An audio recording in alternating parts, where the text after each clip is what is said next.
Сегодня в 12 часов дня прошла встреча посольства Абхазии в Сирии с его превосходительством, господином министром иностранных дел Сирийской Арабской Республики, доктором Фейсалом Мукдад.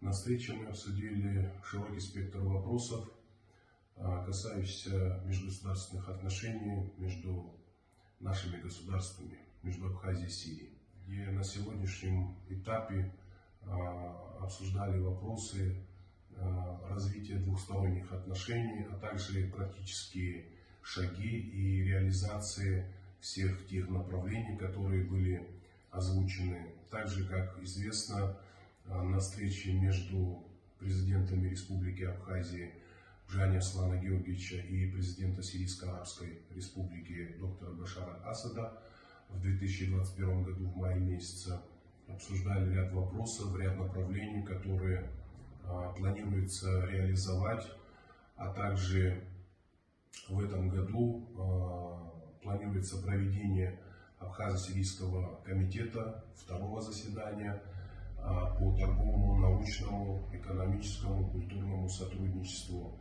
где господин министр выразил поддержку и в оказании максимального содействия и со стороны Сирийской Арабской Республики и руководства в целом будет оказана максимальная поддержка.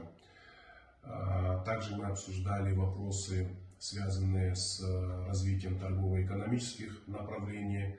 Господин министр выразил надежду в развитии этих направлений, в развитии и укреплении межведомственных отношений между Абхазским таможенным комитетом и таможенным комитетом Сирийской Арабской Республики, отношения и укрепление между Министерствами внутренних дел Республики Абхазия и Министерством внутренних дел Сирийской Арабской Республики, отношения и развитие между ведомствами Министерств экономики Республики Абхазия и Сирийской Арабской Республики. Отношения Сирии и Абхазии, они достаточно крепкие. Мы в ближайшее время будем осуществлять гуманитарную помощь, поддержку в связи с событиями в ночь с 5 на 6 февраля,